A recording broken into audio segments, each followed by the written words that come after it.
ज़बानी सुनो। Hello to all the lovely and beautiful people out there. मैं हूँ आपकी अपनी शुगरबू।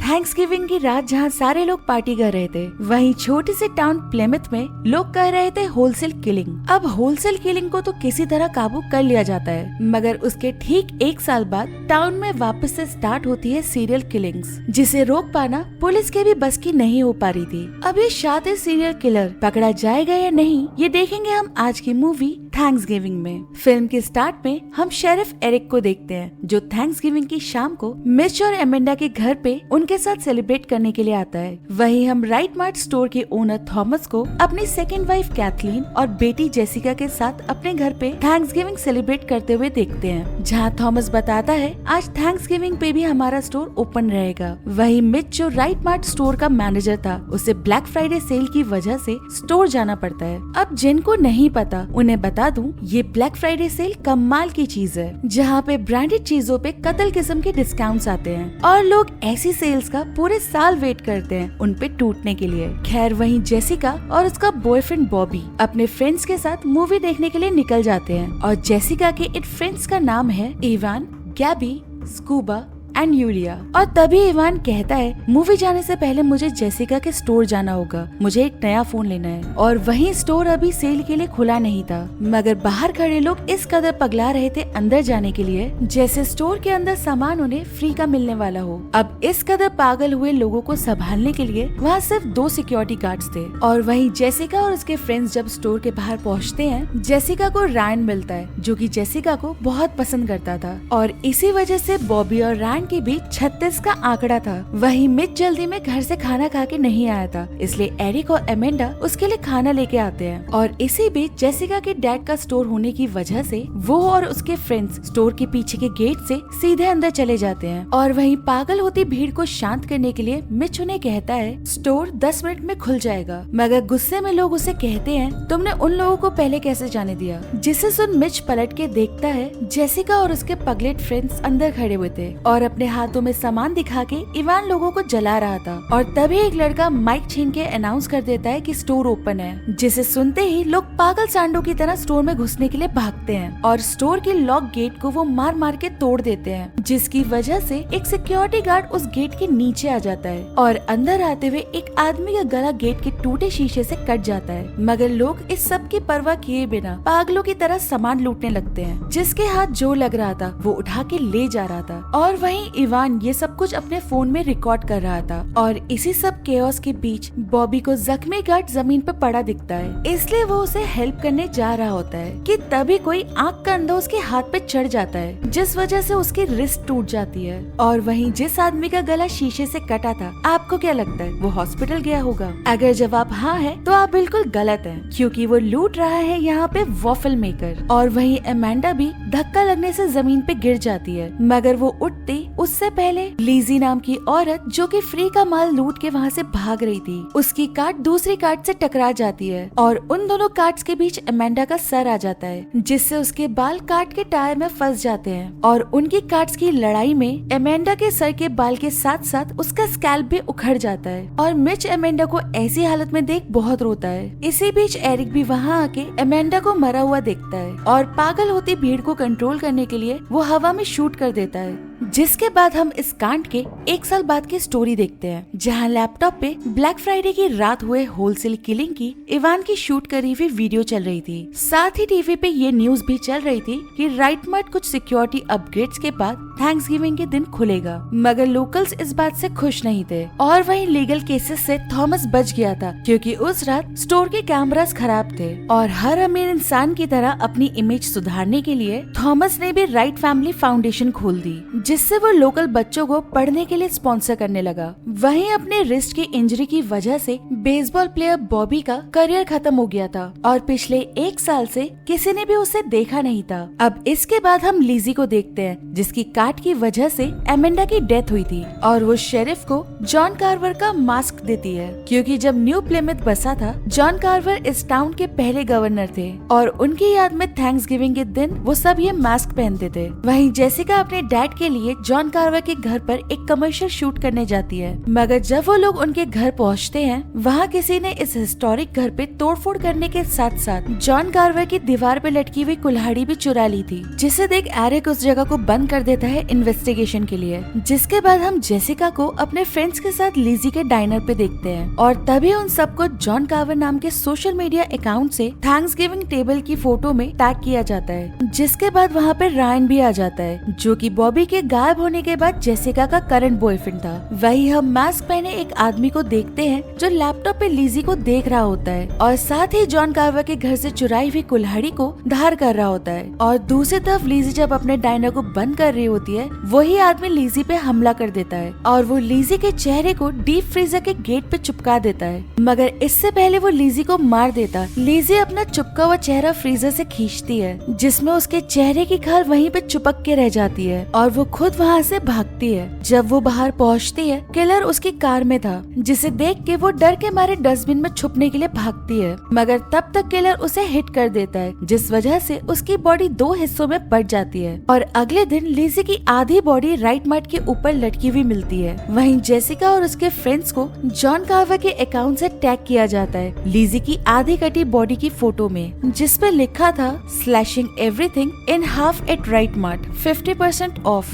जिसे देख के उन सब की हालत खराब हो जाती है, क्योंकि ये 50% ऑफ उन्हें काफी महंगा पड़ने वाला था। इसलिए अब सारे लोग मिलके पुलिस स्टेशन जाते हैं और रास्ते में उन्हें मैकार्टी मिलता है, जो कि अल्कोहल से लेके गन्स तक बेचने का काम करता था और वो उन सबको जल्द होने वाली पार्टी में इनवाइट करता है। मगर सारे उसे मना करके पुलिस स्टेशन चले जाते हैं, जहाँ एरिक जेसिका को कहता है उस ब्लैक फ्राइडे की नाइट जो लोग भी इन्वॉल्व थे, शायद उनकी जान खतरे में है। अगर हमें उस रात की कोई भी फुटेज मिल जाए तो शायद हम बाकी लोगों को बचा सकते हैं। और एरिक से बात करने के बाद जेसिका पुलिस स्टेशन के बाहर आ जाती है, जहाँ उसे बॉबी मिलता है और वो इतने टाइम तक गायब रहने के लिए उसे सॉरी कहता है और अब उसका हाथ काफी हद तक ठीक हो चुका था। जेसिका उसे बातों के दौरान बताती है उस रात स्टोर का कैमरा बिल्कुल सही था, मगर नेगेटिव पब्लिसिटी और लीगल केसेस से बचने के लिए कैथलीन ने फुटेज डिलीट कर दी थी। हालांकि उन फुटेज की एक कॉपी अभी भी थॉमस के ऑफिस में मौजूद थी। वहीं हम सिक्योरिटी गार्ड को अपने घर पे देखते हैं। ये गार्ड होलसेल किलिंग वाली रात इतनी सारी भीड़ देख के डर के भाग गया था और तभी वहाँ किलर आ जाता है और वो गार्ड का सर एक तार की हेल्प से काट देता है और उसके सर को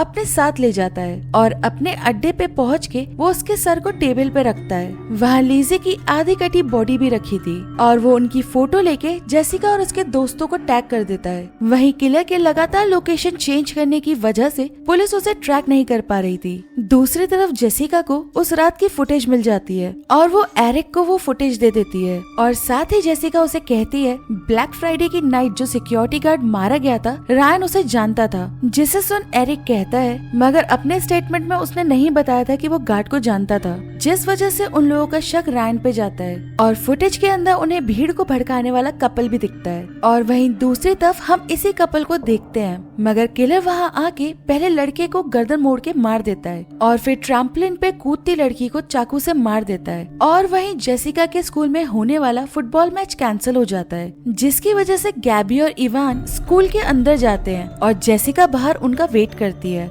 मगर तभी गैबी और इवान के सामने अचानक से किलर आ जाता है और फिर जेसिका को गैबी के फोन से मैसेज आता है कि वो उनके पास आ जाए और जब वो अंदर जाती है किलर उस पर अटैक कर देता है, लेकिन वो उससे बच के भागती है और वो ड्रेसिंग रूम में मैनीक्विन्स के बीच में छुप जाती है। मगर जल्द ही किलर उसे ढूंढ लेता है और जेसिका उसकी आंखों में हेयर स्प्रे करके स्कूल के बाहर आ जाती है और पुलिस भी वहां आ चुकी थी।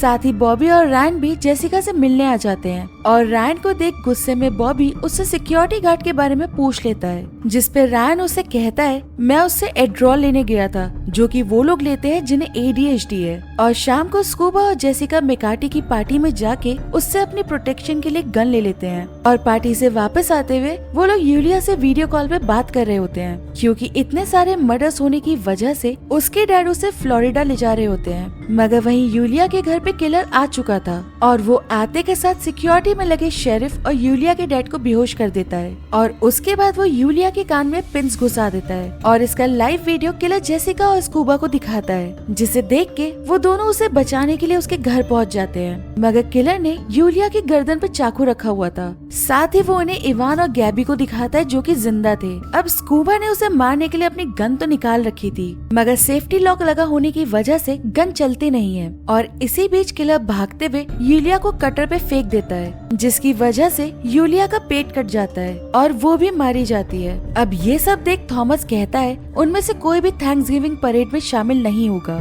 मगर जेसिका कहती है ये परेड हमारा लास्ट चांस है उस किलर को पकड़ने का, क्योंकि किलर वहाँ मारने उन्हें जरूर आएगा और तब पुलिस वाले उसे पकड़ लेंगे, जिसे सुन थॉमस मान जाता है। अब अगले दिन परेड के दौरान सब कुछ सही चल रहा था कि तभी वहाँ किलर आके एक मैस्कॉट की गर्दन उड़ा देता है, जिसे देखते ही वहाँ भगदड़ मच जाती है। साथ ही वो वहाँ स्मोक ग्रेनेड डाल के जेसिका, थॉमस, कैथलीन और स्कूबा को किडनैप कर लेता है और जब कैथलीन को होश आता है वो किचन टेबल पे लेटी हुई थी और किलर उसकी बॉडी पे तेल लगा रहा था और फिर कुछ मसाले और हर्ब से वो उसे सीजन करता है जैसे वो कैथलीन ना होके कोई मुर्गी हो। जिसके बाद किलर अवन को ऑन करने जाता है और इतनी देर में कैथलीन वहाँ से भाग जाती है, जिसे वो ढूंढने लगता है। वहीं कैथलीन घर से भागने की कोशिश कर रही होती है कि तभी फ्रिज का गेट खुल जाता है, जिसमें वही लड़की थी जिसने भीड़ को भड़काया था, मगर वो जिंदा थी। कैथलीन उसे कहती है वो उसे वापस आके बचाएगी, जिसके बाद वो फ्रिज वापस बंद कर देती है, लेकिन उस लड़की का काफी खून फ्रिज से बाहर निकल जाता है, जिससे कैथलीन के पैरों के निशान किलर देख के उसे पकड़ लेता है और इस बार वो उसे जिंदा ही अवन के अंदर रोस्ट कर देता है। किलर इन सब चीजों को लाइव स्ट्रीम भी कर रहा था, लेकिन पुलिस जब उस लोकेशन पे जाती है वहाँ कोई नहीं था और एक स्क्रीन के आगे फोन रखा हुआ था,